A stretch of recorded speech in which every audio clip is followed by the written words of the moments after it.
Everyone thought it would never happen. Everyone thought it was impossible, but they were wrong. I've done the unthinkable. Yes, that's right, everyone. I've officially successfully completed a series I was doing. Sorry, anime ears. Maybe next time, Hunter x Hunter review series. Everyone, here's my review of the third and final game in the Aceattorney trilogy. And, here it is. I made the video. I don't know how to finish this intro script. Hello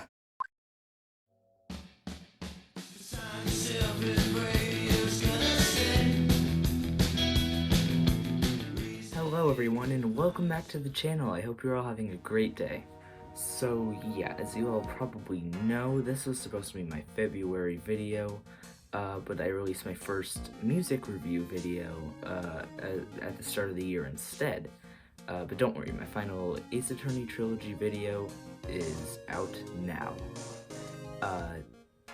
Like I said, it was mainly delayed to this month because of the music review, but it was also because I was still editing up, just sprucing up the script and finalizing some plans for the video, because I just want this to turn out as good as possible, because I want to end off this trilogy well. But yes, this will be my third and final video reviewing the Aceattorney trilogy. This time we're covering the final game in that series, Aceattorney Trials and Tribulations. This is not only my favorite game out of the trilogy, it's also one of my new favorite games of all time. And so this video is bound to be even longer than the last one. This video will play out in the same way as the last one, where I talk about all the cases in the game, then categories like art and music before giving my final rating. However, this time I will not just be giving this game a rating, I'll also be giving a rating to the entire trilogy as a whole. So without further ado, let's get started. Here's the third and final review of Aceattorney trilogy. Okay, so there's this defense attorney, and she's so fine. Starting off, we have the first case of Game 3, Turnabout Memories. Some of you may have heard me say that and thought, wait, why am I referring suddenly to the beginning case as a first case instead of a tutorial? Well, that's because it would be completely unfair to just disregard this case as a tutorial one. Out of the 3 tutorial cases in Aceattorney, this one is by far the best. However, this isn't just my favorite tutorial case, it's also one of my favorite cases in Aceattorney in general. This case, which takes place in the past, puts us in the shoes of Maya's older sister, Mia, long before her tragic death. In fact, it's her second case being covered here. I remember being pleasantly surprised by 2 things right then and there. First of all, we were going to play as fucking Mia Fey, and second of all, the tutorial case was already shaping up to be so much better than the second one because it didn't rely on an amnesia subplot, and it actually made sense as a tutorial case, because in a simple manner to the first case of Aceattorney, this was someone's first trial. Or, well, second, but you know. But the greatness doesn't stop there, as we go on to find out that Phoenix is the fucking defendant, and Mr. Hemorrhoids, sorry, I forgot his actual name, is the defense counsel, and Payne with the weirdest haircut ever is the prosecutor. Okay, I know this is a lot to take in, so I'll do a quick recap. We are playing as Mia, who is defending in her second case alongside Mr. Hemorrhoids, and in this case she's defending Phoenix, who's in college right now and was accused of murder. And finally, the prosecutor is Payne. Now let me get into the specifics of the case itself. Phoenix has been accused of murdering his current girlfriend's ex, Doug Swallow. This confirms 2 things, the identity of the victim, and that Phoenix is apparently bi, as he used to have a girlfriend before the whole Edgeworth thing. Oh, and in this case, Phoenix is kind of a loser. Yeah, he's a bit stupid in this case, and he's also a bit too obsessed with his girlfriend. As Mia, you have to defend Phoenix from these accusations and prove him not guilty.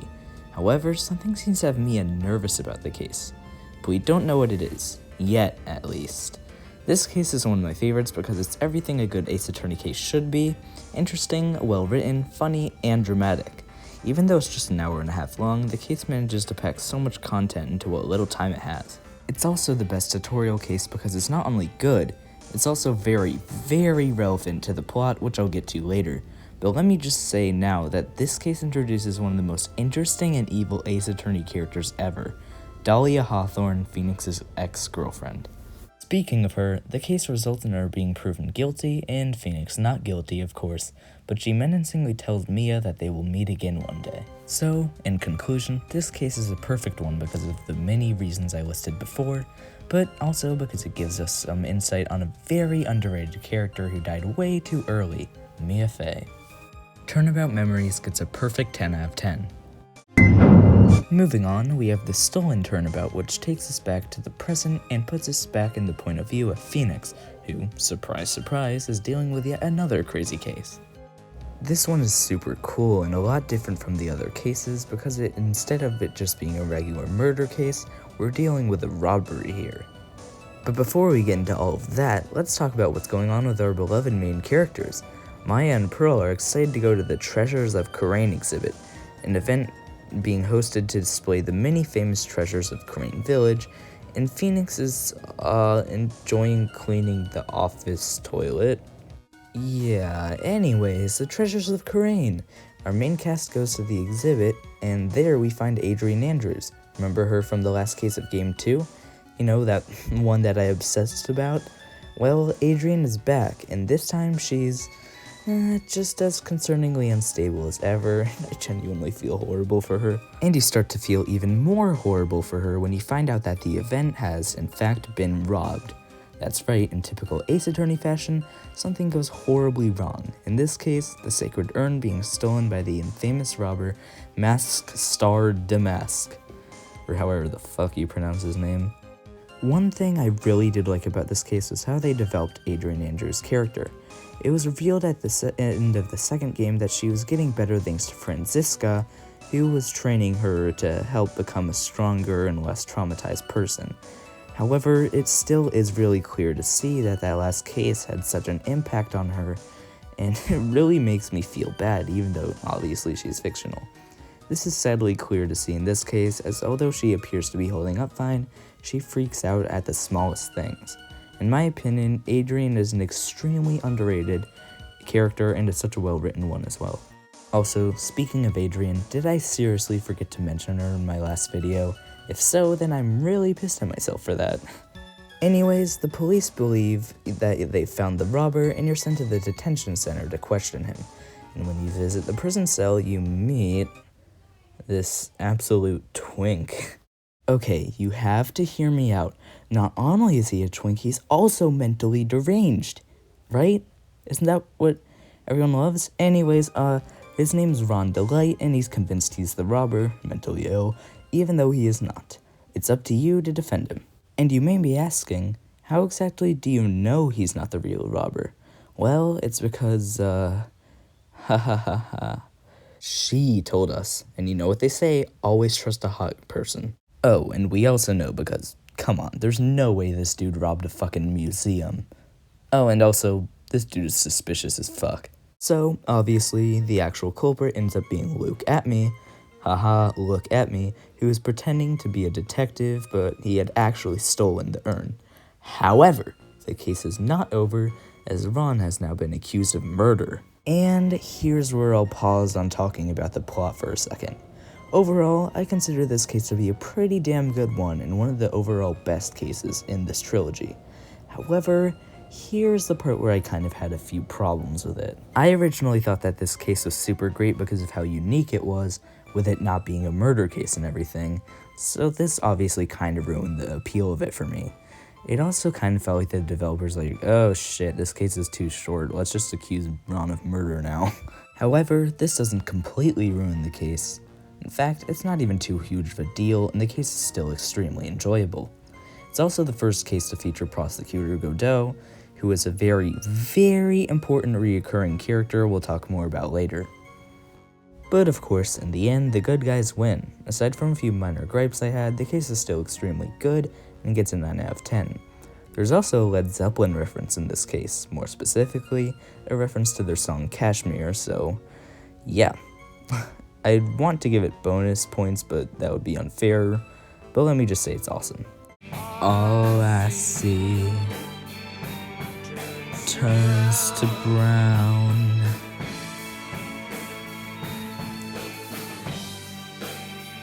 as the sun burns the ground.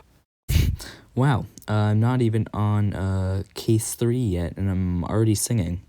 I'm probably scaring off a lot of new viewers, but I'm sure my returning viewers aren't surprised. Oh well. Trying to find where I'll be. Oh no, you tripped on the dildos!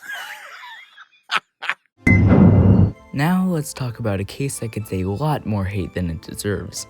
I do believe I mentioned the so-called Case 3 syndrome in my first Ace Attorney video. Well, this is the only third case in the Ace Attorney trilogy that, in my opinion, does not fall victim to it. Case 3 from Game 1, Turnabout Samurai, was okay. Case 3 from Game 2 was... Turnabout Big Top is a 4-hour-long disaster that just gets progressively worse.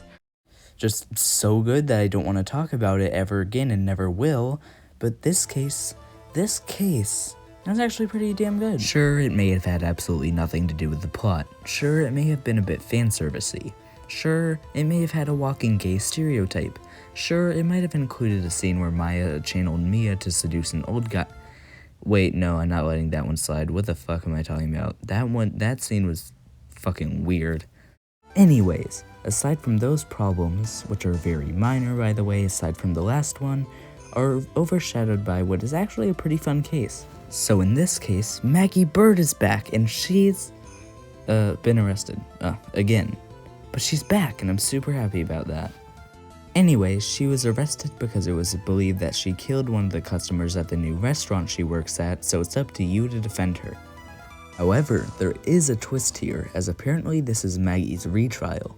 What happened in her first one exactly? Well, apparently there is someone out there impersonating Phoenix, and whoever that person was did Maggie's trial. So I guess I should rephrase what I said earlier. It's up to you to defend Maggie for real. Anyways, a lot of stuff involving the restaurant, a weird computer place with robot people, a mafia business, and a character with enough trauma to rival Adrian Andrews happens, and surprise surprise, the Phoenix impersonator was actually the murderer. So, I'll wrap up talking about this case in a bit, but I just want to say it's understandable why a lot of people dislike how this case played out. It was very obvious who the killer was, and some of the stuff in it was pretty damn questionable. However, I think it's good at what it does. It's a simple Ace Attorney case with nothing except for one important detail involving Goda relevant to the ever-growing plot, and an enjoyable cast of characters for the most part. So, in conclusion, it's a nice and easy breather before the next two cases come in and hit you like a truck. So, yeah, this case is overhated in my opinion, and I believe that's a filler case done right, something rare in Ace Attorney. 9 out of 10. Now, let's stop talking about Toilet Boy for a second here and get back to our girl Mia. Yes, that's right, we have not one, but two cases in this game that feature Mia. If you guys couldn't tell yet, I'm a bit obsessed with Mia. So instead of covering her second case in this case, we're traveling a whole year back from when that case was, to the distant future of 2013, where Mia is having her debut appearance in court. So you guys, I don't know, might remember me talking about how amazed I was at the first case of this game. However, this case amazed me even more. So, an interesting thing about this case is that, like in the first one, it's about the length of a tutorial case, standing at around 1 hour and 30 minutes in length. However, things are a bit different this time. Instead of Winston Payne as the prosecutor, Edgeworth, who was 20 at the time if I remember correctly, is prosecuting this case, and wow, I can really see why Phoenix wants to get into law school after seeing him like this. The defense counsel situation is different this time too, as Mr. Hemorrhoids has been replaced by Mia's boyfriend at the time, Diego Armando. And say, doesn't he look familiar somehow? Like, I don't know, someone we've seen before in this game maybe? No, I'm probably just imagining things. Anyways, he's... yeah. Not here, Kitten Whiskers. Danny will discuss it later. Anyways, remember when I was saying that Mia was nervous for her second case because of a reason we didn't know yet? Well, this case is why she was nervous, and it's easy to see why. It's an intense fucking case, even with it being just under 2 hours long. When I say it's intense, I mean it's intense.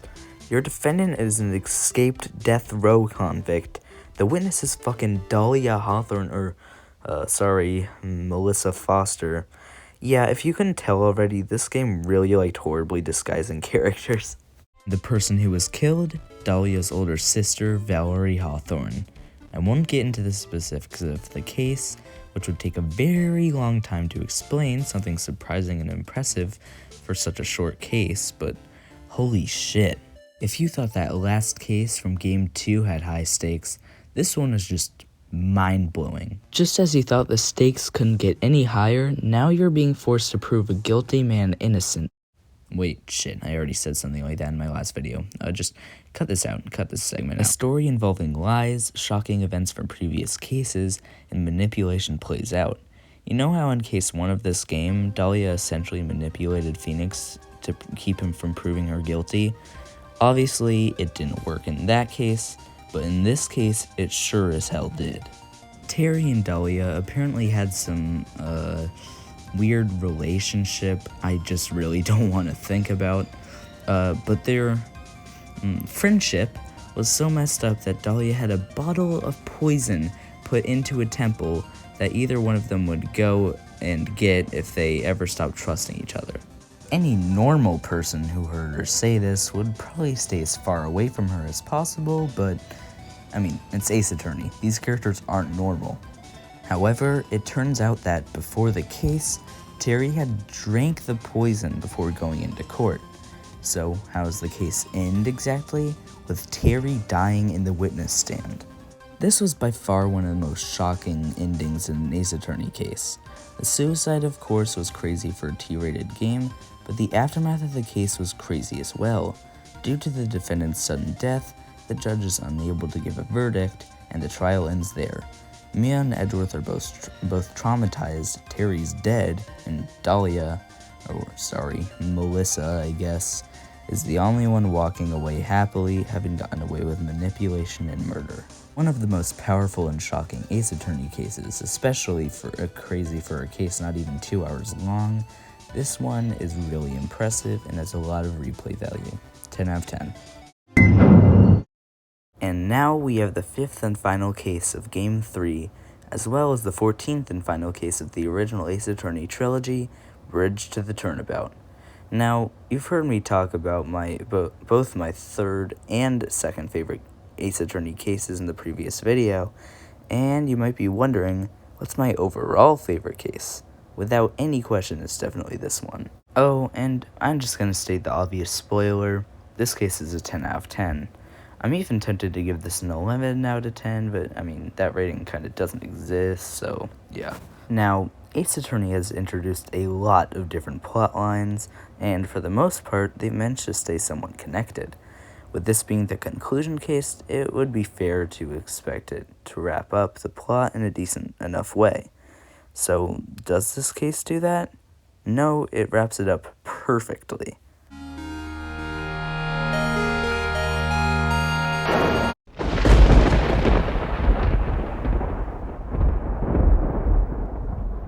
So in this case, Phoenix, Pearl, and Maya travel to a place called Hazakura Temple, because according to Maya and Pearl, there's some special spirit channeling course thingy being offered there.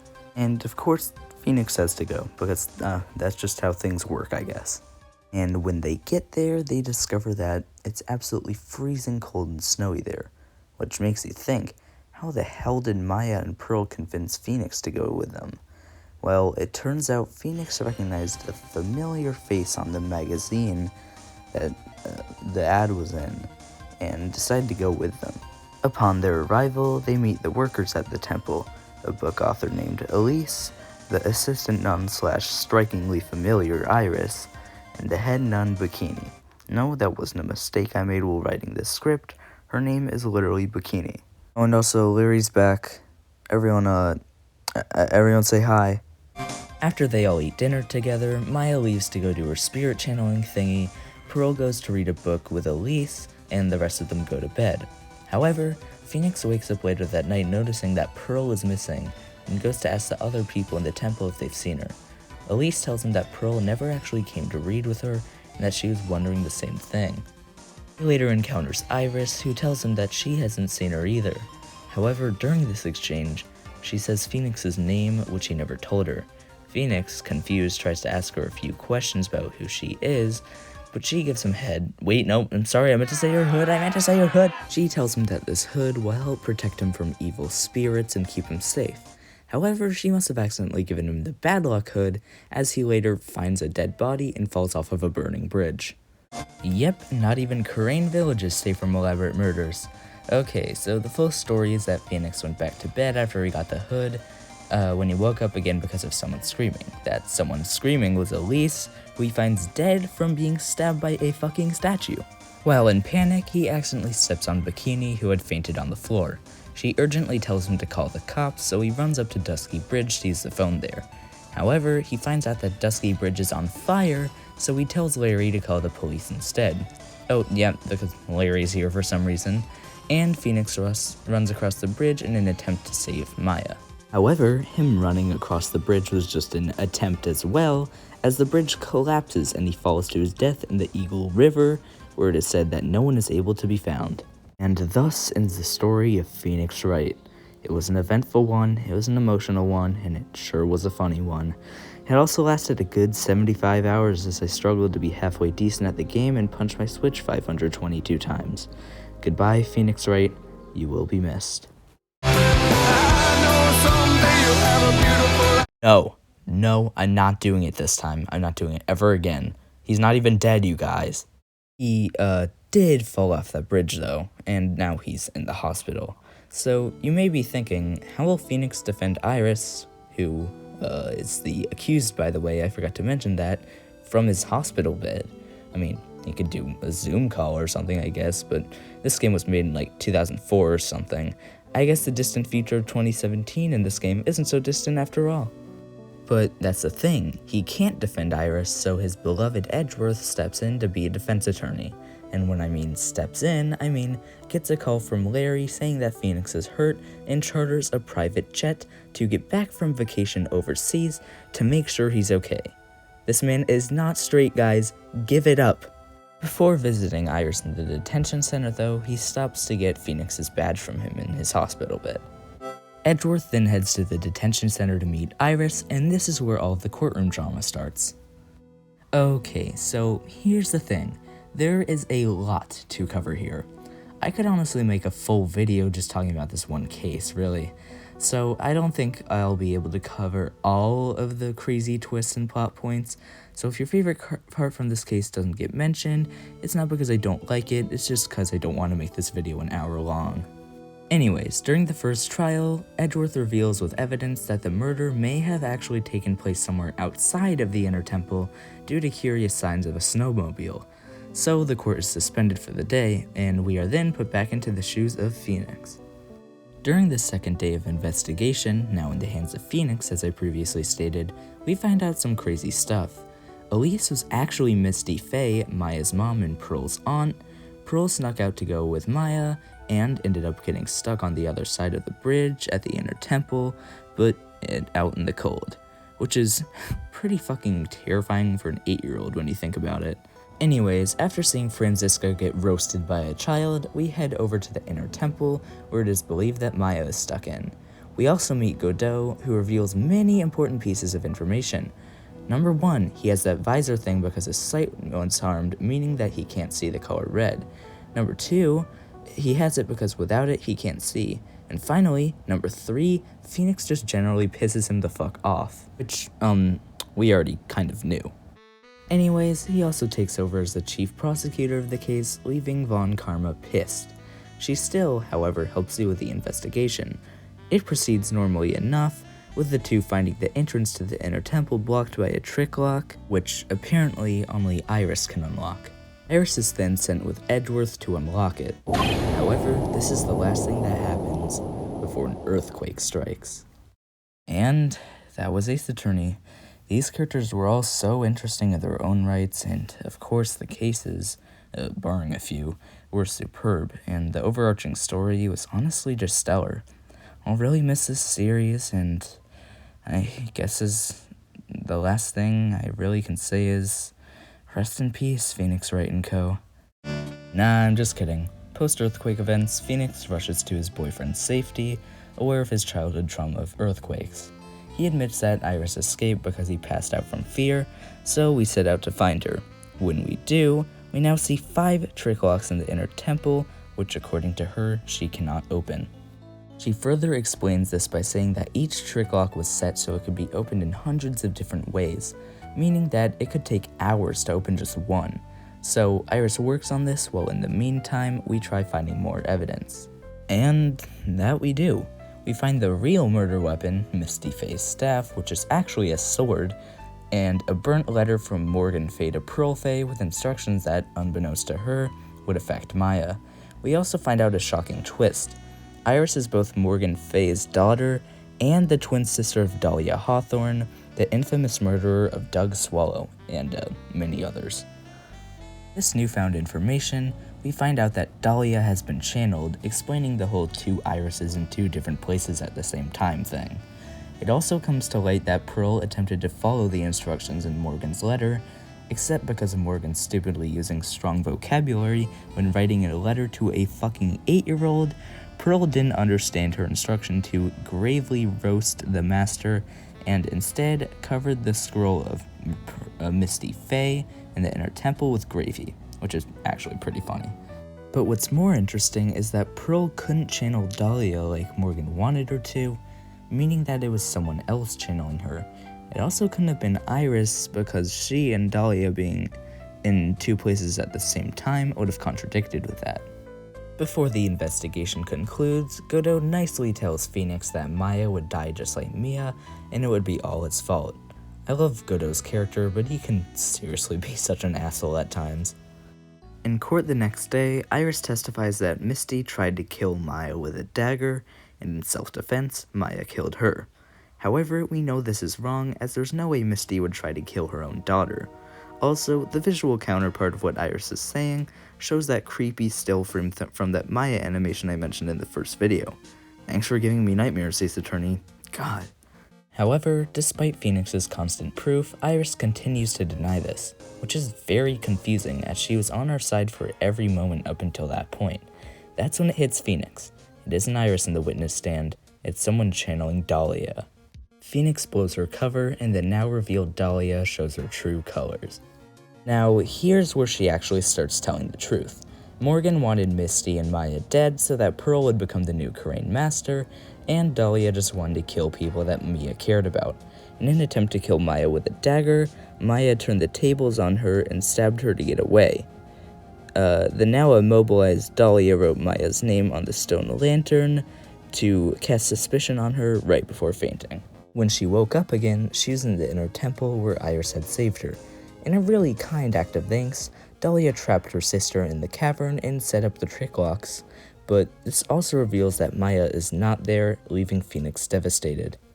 But some things are not adding up here. We know where Iris was, so it couldn't have been her channeling Dahlia. We also know that Pearl wasn't able to channel Dahlia due to someone else doing so at the time. This leaves one last person who could have been channeling her, Maya. Phoenix reveals this, leaving Dahlia in a fit of rage. Pearl, channeling Mia, also comes in to further gravely roast her.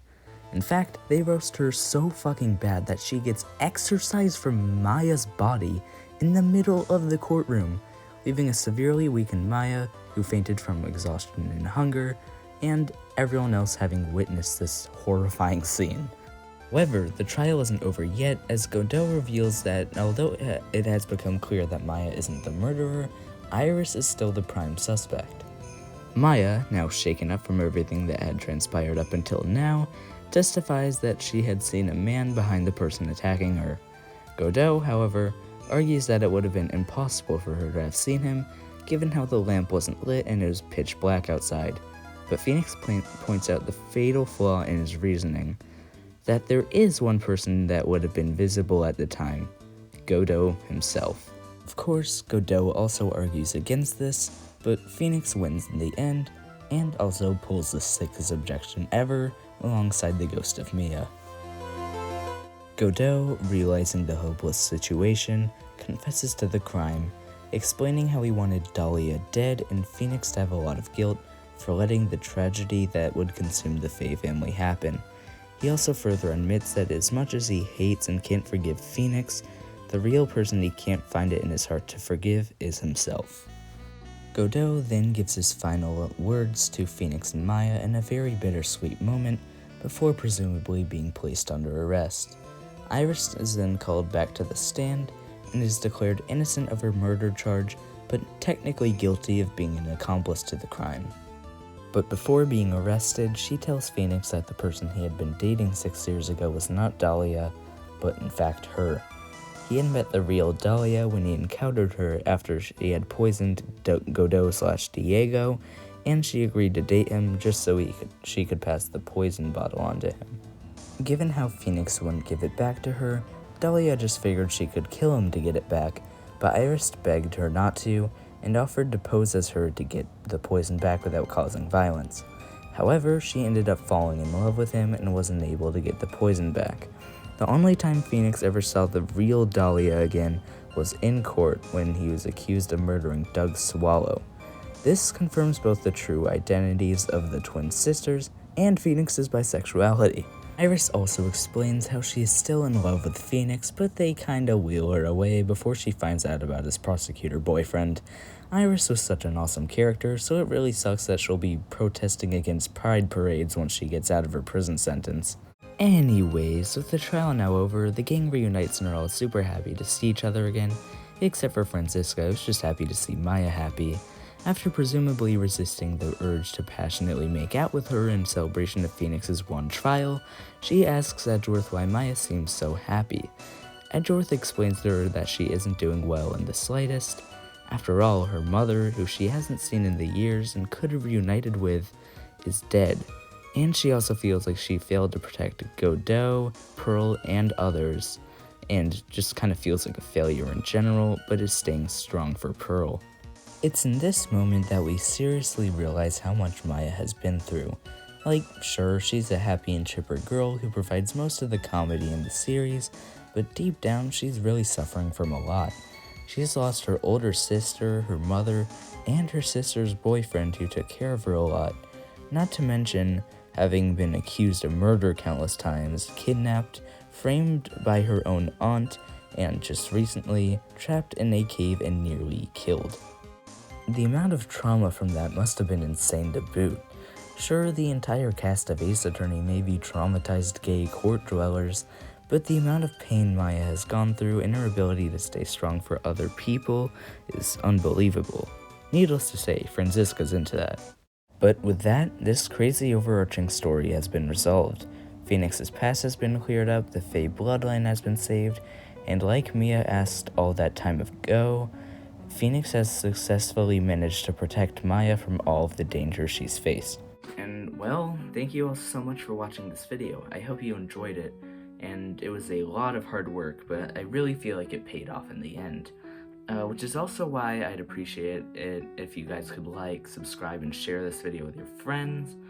I don't want to sound too pushy and greedy, but I worked super hard on the production of this video, and it would be really greatly appreciated. This game is honestly one of the best games I've played, like, ever. The entire trilogy, too. It may have had its highs and lows, like especially in the second game, but this game makes up for pretty much any problems the series may have had.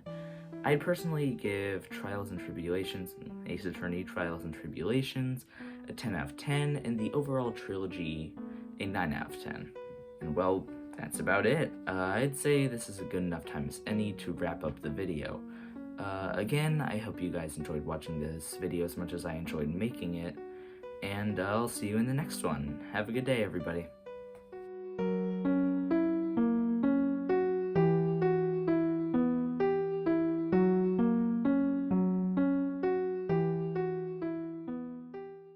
Hey everyone, once again, thank you so much for watching this video. It seriously means a lot, and helps support the channel, obviously.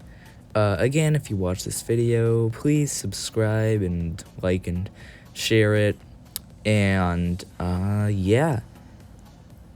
I guess all I can really say is thanks for watching. All of the gameplay clips used belong to a YouTuber named LACRY, I think is how you pronounce it. But yep, their channel is linked in the description. A super good gameplay channel. Go check them out. And yeah, thank you. Have a good day. Bye.